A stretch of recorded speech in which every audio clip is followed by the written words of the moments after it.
오늘 갈라디아서 6장 11절부터 13절까지 말씀을 통해서 형식주의를 경계하라라는 제목으로 하나님 말씀을 증거하겠습니다.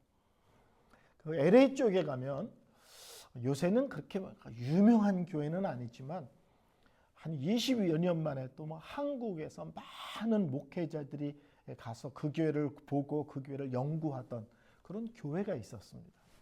LA 쪽에 있는 교회인데 세들백이라는 교회입니다. 제가 오래전에 뭐 20년도 넘은 것 같아요. 그 세들백 교회에서 하는 컨퍼런스에 한번 참석한 적이 있습니다. 근데 그 강사가 그런 얘기를 해요. 설교를 할 때 결론을 분명하고 확실하고 깔끔하게 내라. 이런 얘기를 하는 거예요. 강사가. 이제 목사들을 대상으로 하는 강의니까 여러분 설교할 때 설교를 결론은 깔끔하고 분명하게 아주 심플하게 그렇게 하고 설교를 끝내야 된다. 이런 얘기를 합니다. 여러분 혹시 비행기를 탔는데 비행기가 이렇게 막 착륙하려고 그러다가 다시 올라간 경험 있으십니까? 그뒤 빙글빙글 돌더니 또 착륙하려고 그러다가 또 올라가. 이걸 한 3번 한다 그러면은 사람 미치겠죠. 근데 제가 아주 친한 목사님이 계신데 친한 목사님이 설교를 그런 식으로 비행기 착륙하듯 합니다. 설교를 탁 하고 그랬습니다 여러분 그러면 설교가 끝인 줄 알고 모든 성도가 아멘 하면 그분이 끝으로 1, 2, 3 하고 끝나는 줄 알고 아멘 하면 마지막으로 첫째, 둘째, 셋째 그것도 이제 그만 끝내라는 식으로 하는 거죠. 은혜가 돼서 아멘이 아니라 그만해 이런 의미로 성도들이 아멘 막 이런다고요. 아멘 그만해요. 근데 마지막으로 막 이러면 제가 너무 좋아하는데 그분을 여러 번 봤는데 그분이 설교를 항상 그렇게 해요.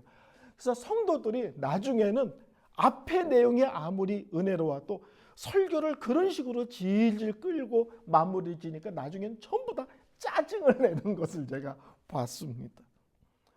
이 말씀을 왜 드리냐면 이 갈라디아서 6장 11절부터 18절까지가 갈라디아서 결론 부분입니다.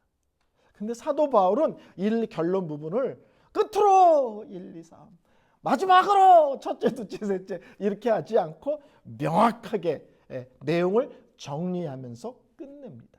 그래서 6장 11절부터 18절까지는 실제로는 이 갈라디아서 전체를 한번 다시 우리에게 정리해 주는 형식으로 내용을 하고 깔끔하게 끝나는 형식으로 되어 있습니다. 갈라디아 교회의 문제는 뭡니까? 거짓 선생들이 들어온 거예요. 그래서 사도 바울이 예수로 충분합니다. 십자가로 충분합니다. 다른 길은 없습니다라고 오직 하나님의 은혜, 오직 예수를 가리켰는데 거짓 선생들이 들어와서 예수만으로는 안 돼. 할례 받아야 돼. 율법을 지켜야 돼. 이런 것을 가리켰는데 문제는 갈라디아 교회 성도 한두 명이 그 말씀에 빠진 게 아니라 갈라디아 성도가 통째로 그 가르침을 따라가서 문제가 된 것입니다.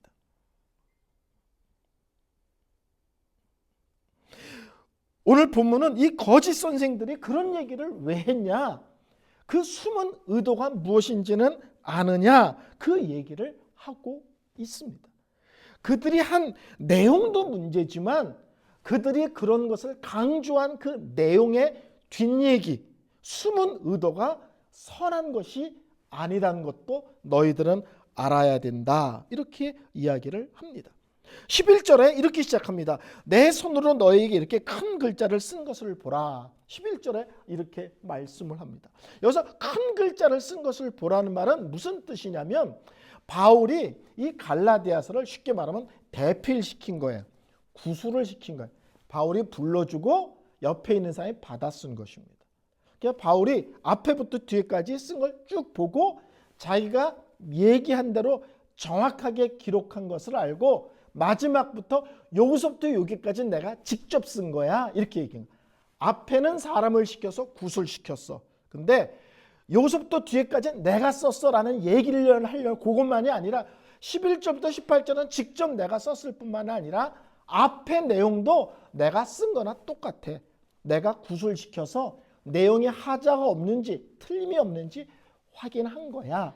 그런 의미에서 내가 큰 글자로 씁니다. 이러면서 내가 전체 내용을 확인했고 틀림이 없어 라는 얘기를 하기 위해서 큰 글자로 씁니다 라는 얘기를 합니다.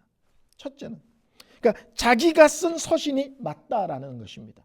두 번째로는 이 갈라디아서 전체의 내용을 자기가 직접 씀으로써 다시 한번 요약, 정리, 확인, 강조하는 그런 내용이 되어 있습니다. 이 부분을 이번 주와 다음 주에 걸쳐서 두 번에 걸쳐 나눠서 설교하려고 합니다. 오늘 본문은 첫 번째 무엇을 우리에게 강조하냐면 형식주의에 빠지지 말아라 하는 것입니다. 너희들에게 들어온 그 거짓 선생들은 다른 말로 하면 형식주의자다. 다른 말로 하면 이 내면, 마음, 속을 중요하게 여기는 것이 아니라 겉에 드러나는 거, 사람들 눈에 비춰지는 거 이런 것을 더 중요하게 여기고 그런 것에 마음이 매여 있는 사람들이다. 좋은 사람들이 아니야. 바른 사람들이 아니야. 그런 얘기를 하고 있는 것입니다. 성도 여러분, 내용이 중요합니까? 형식이 중요합니까? 이런 얘기를 하면 꼭 이렇게 대답합니다. 둘 다 중요합니다. 이런 문제 보통 그러죠. 내용이 중요합니까? 형식이 중요합니까? 둘 다 중요합니다. 예, 둘 다 중요합니다. 근데 그래도 뭐가 먼저냐? 형식이 먼저냐? 내용이 먼저냐? 둘 다 중요하지만 뭐가 먼저입니까? 라고 물어보면 우리는 다 내용이 먼저입니다. 이렇게 대답을 할 것입니다.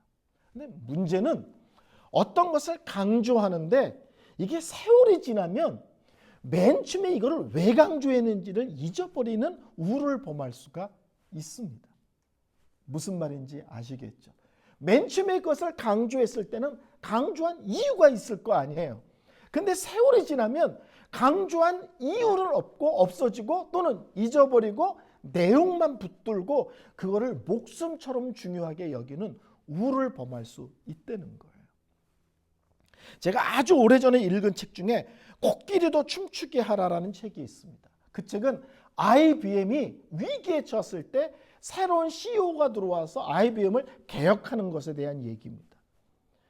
IBM이라는 대회사가 위기에 들어서 새로운 CEO가 딱 들어왔는데 모든 IBM 사람들이 흰 셔츠에 파란 양복을 입고 있는 거예요. 전 직원들이. 그래서 물어봅니다. 아니 어떻게 전 직원이 똑같은 옷을 입고 근무를 하냐? 그랬더니 우리는 옛날부터 이걸 너무 중요하게 여겼다는 거예요. 흰 와이셔츠에 파란 양복을 입는 걸 너무 중요하게 여겼다. 그래서 우리 한 명도 예외 없이 이 룰을 다 지키고 있다는 거예요. 그래서 그걸 왜 입게 됐냐? 그건 모른다는 거예요. 근데 그것을 왜 입게 되냐면 IBM을 처음으로 만들었던 창업자가 왓슨이라는 사람인데 그분이 고객을 존중하고 고객을 대하는데 적절한 복장을 입어라. 쉽게 말하면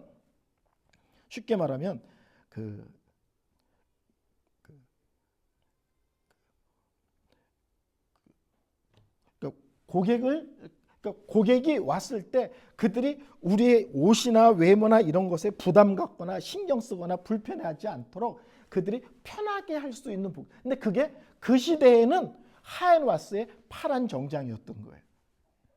근데 문제는 세월이 지났는데 이제는 고객들이 그런 식의 옷을 아무도 안 입는 거예요. 우리 식으로 하면 그냥 편한 바지 입고 넥타이도 안 매고 양복도 안 입고 그러니까 고객들이 더 이상 그런 스타일로 옷을 입지 않는 시대가 되었는데 고객을 편하게 대할 수 있는 복장을 하라는 원리는 잊어버리고 흰 와이셔츠와 정장을 입어야 된다는 그런 내용만 형식만 계속 붙들고 있었다는 겁니다. 우리가 신앙생활 할 때도 이럴 때가 참 많습니다. 할례라는 것을 거짓 선생들이 와서 강조합니다. 할례는 내가 하나님 백성이라는 흔적을 몸에 표를 남기는 것입니다.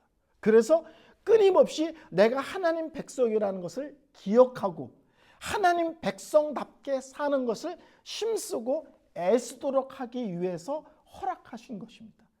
할례를 받았다는 것은 귀한 것입니다. 근데 할례를 받았는데 나는 하나님 백성이야 라는 영적인 자부심과 거기에 걸맞는 삶은 없어지고 뭐만 남았냐? 나 할례 받았어. 이것만 남은 거예요. 할례 받은 하나님 백성에 합당한 삶의 내용은 사라지고 할례 받았다는 것만 남은 것입니다. 근데 우리가 잘 알다시피 세례 받았다고 구원받는 건 아니죠. 세례 자체가 구원을 주는 건 아니잖아요. 구원은 예수를 믿어야 받는 거죠. 예수를 믿었고 그래서 믿었다는 증거로 세례를 주지만 실제로는 거짓말할 수 있잖아요. 안 믿고도 세례 받을 수 있거든요. 그러면 세례를 100번 받아도 실제로는 구원받은 것이 아닙니다. 제가 병원에 근무할 때 가족 중에서 누가 막 돌아가시려고 그래. 근데 이 사람이 예수를 안 믿는 사람이야. 근데 와가지고 저한테 세례를 달라고 막 쫄라대는 분이 계세요. 그래서 가서 제가 예수님을 설명해. 근데 죽어라도 예수는 안 믿겠대. 그런 분 계십니다. 숨이 깔딱깔딱 넘어가면서도 혀를 깨물고 예수는 안 믿겠대요. 근데 식구들이 그래도 세례를 달래는 거예요. 그래도 세례. 무슨 의미가 있어요? 본인이 예수를 죽어도 안 믿겠다는데 세례가 무슨 의미가 있어요? 그러니까 세례는 귀한 거지만 세례가 구원을 주는 건 아닙니다. 할례는 구원 중요한 거지만 할례를 받았다고 하나님 자녀라는 뜻은 아닙니다. 하나님 자녀로서의 삶과 걸맞는 내용을 담고 있어야 되는 거죠. 오늘 12절에 이렇게 얘기합니다. 이 거짓 선생들은 어떤 자냐? 육체의 모양을 내려 하는 자들이다. 13절에는 뭐라고 말하면 육체로 자랑을 하려는 자들이다. 왜 이렇게 할례를 강조하느냐? 할례를 통해서 하나님 백성이라는 의식을 갖고 분명한 삶을 살게 하기 위해서가 아니라 나 할례 받았어. 이런 거 자랑하고 이런 거 드러내고 이런 거 뽐내기 위해서 할례를 강조하는 거라는 거예요. 이 거짓 선생들의 의도가.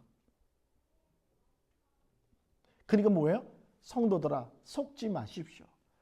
이 사람들이 예수만은 안 됩니다. 할례를 받아야 된다고 얘기하는 것은 영적인 큰 유익과 무슨 이런 것을 갖고 있는 게 아닙니다.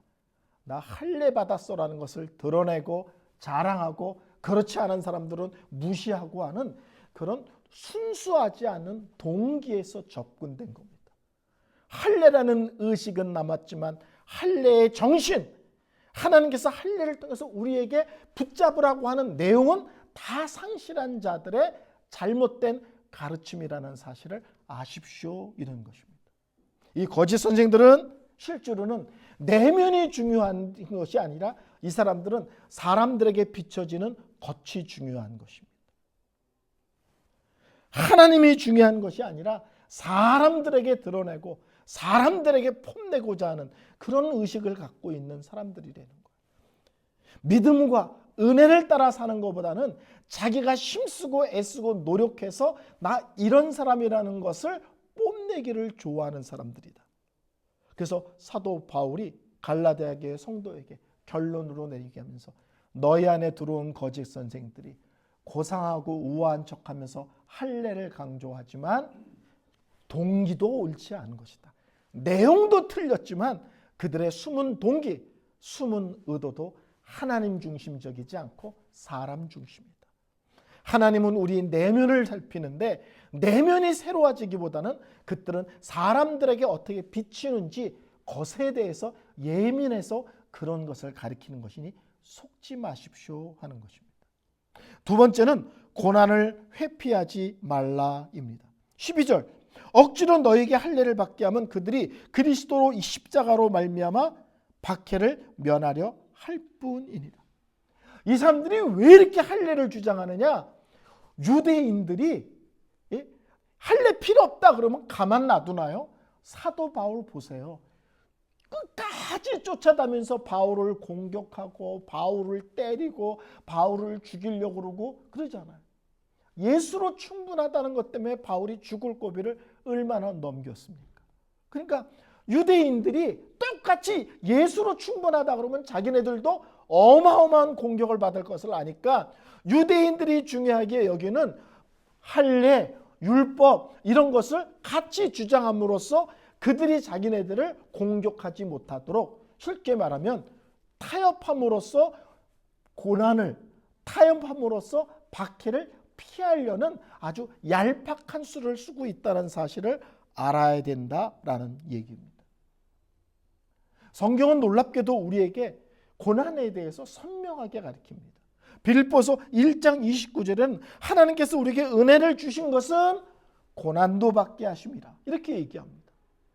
은혜를 받고 하나님의 자녀가 되었으면 이 세상을 살 때 예수를 믿는다는 이유로 많은 어려움을 당하는 것이 당연하다 이렇게 가르칩니다. 성경은. 디모데후서 1장 8절에는 더 세게 얘기합니다. 복음과 함께 고난을 받으라.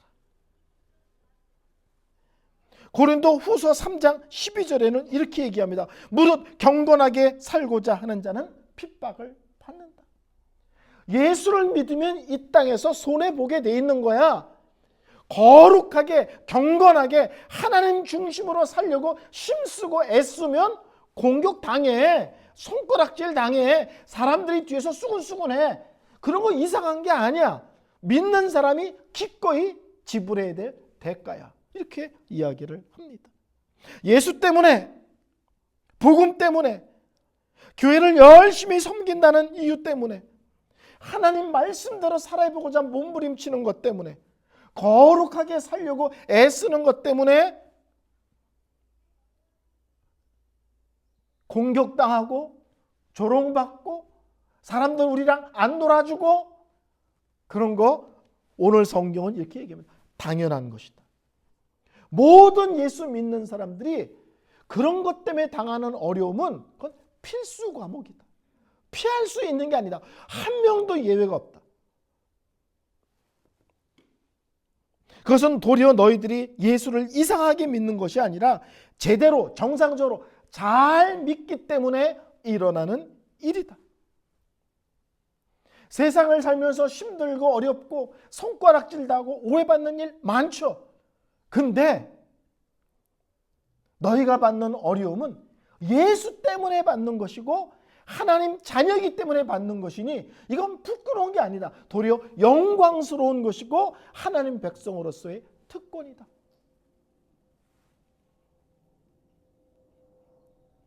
여러분, 예수 믿으면 아무 일도 일어나지 않습니다. 그거 거짓말입니다. 성경에 그런 말 없습니다.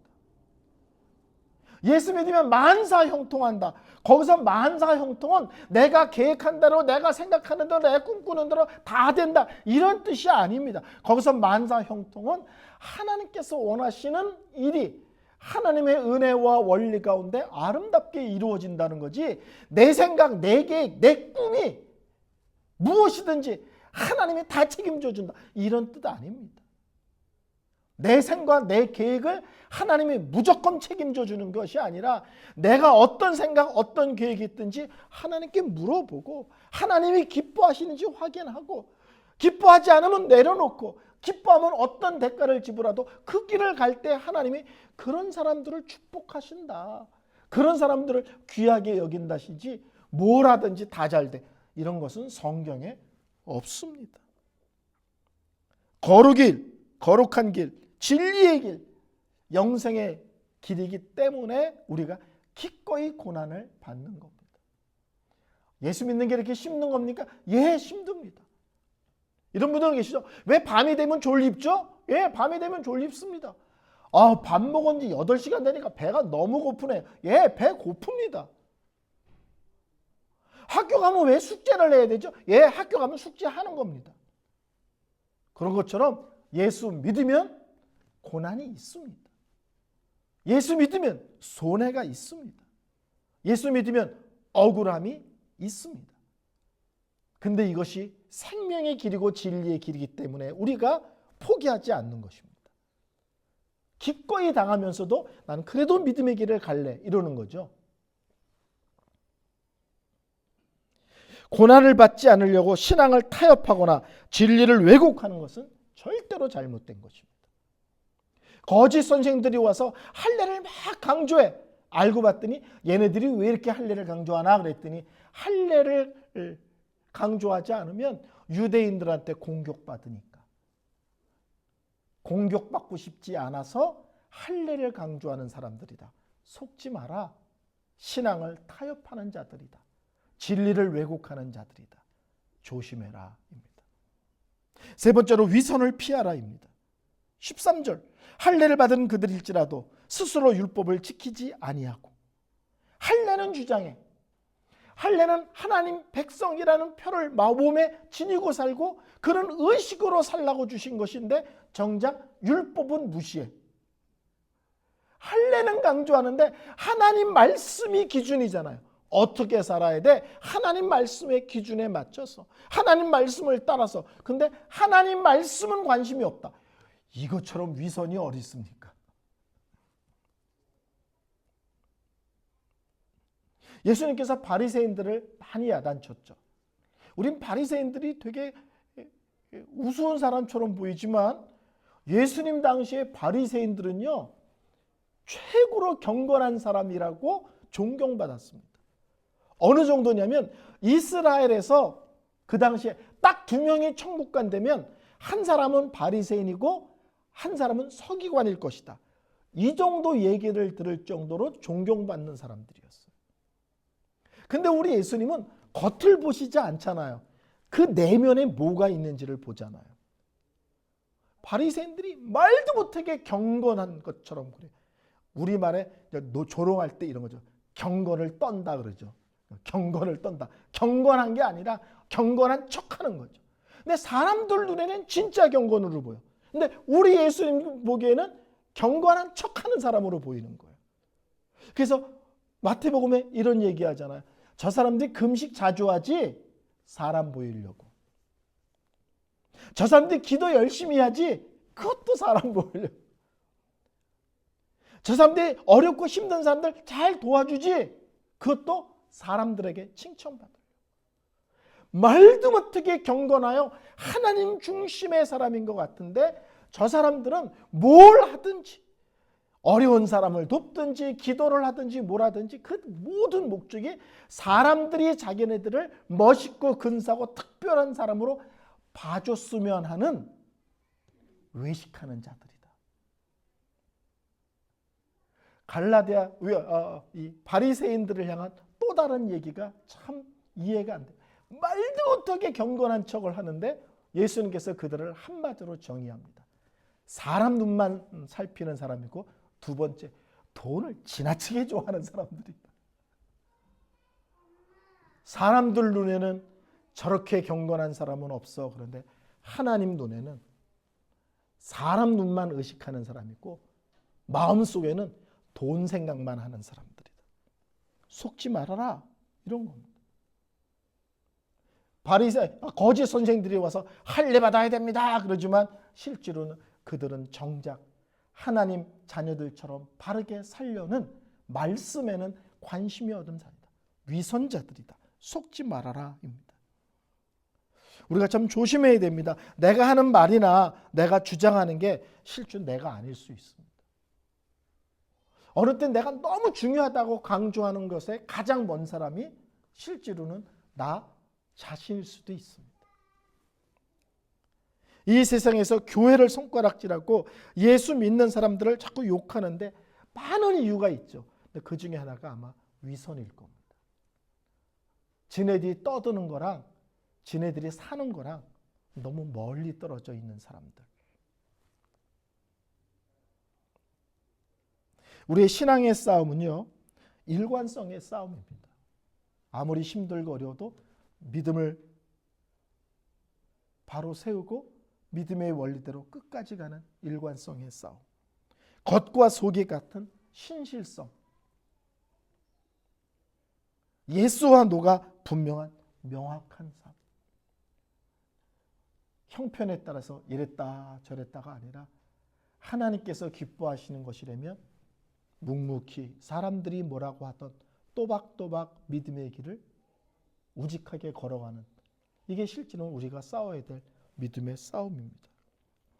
성도 여러분, 기도를 많이 하고 성령의 은혜를 엄청 받았다고 그러고 특별한 은사를 체험했다고 하는 사람들이 있습니다. 계속 얘기합니다. 신앙생활은요, 영적 신비의 고수가 되는 게 아니에요. 영적 신비로운 세상에 무슨 영계를 꿰뚫은 그런 고수가 되는 게 아니고요. 예수를 깊이 믿으면 하나님 앞에서 더 정직하게, 더 성실하게, 더 겸손하게, 더 사랑의 사람으로 사는 싸움을 사는 것입니다. 거짓 선생들은 실제로는 할례가 중요해 그러지만 말씀에는 관심이 없는 사람인 것처럼 우리도 하나님하고 기도 그러고 성령 그렇지만 실제로는 삶은 우리가 항상 얘기하는 것으로부터 멀어질 수 있습니다. 신비로운 삶을 꿈꾸지 마시고 일상의 삶에서 하나님 앞에서 더 정직하게, 하나님 앞에서 더 성실하게, 하나님 앞에서 더 겸손하게, 하나님 앞에서 더 사랑의 사람으로 살아내는 것이 이 땅에 살아가는 성도를 향한 하나님의 요구입니다. 설교를 결론 내리겠습니다. 신앙생활에 있어서 영적 분별력이 너무 중요합니다. 갈라디아 교회 들어와서 열심내는 거짓 선생들과 거짓된 가르침을 분별해야 되는데 갈라디아 교회 성도들은 분별하지 않고 다 그 헛된 잘못된 가르침에 빠져버리고 말았습니다.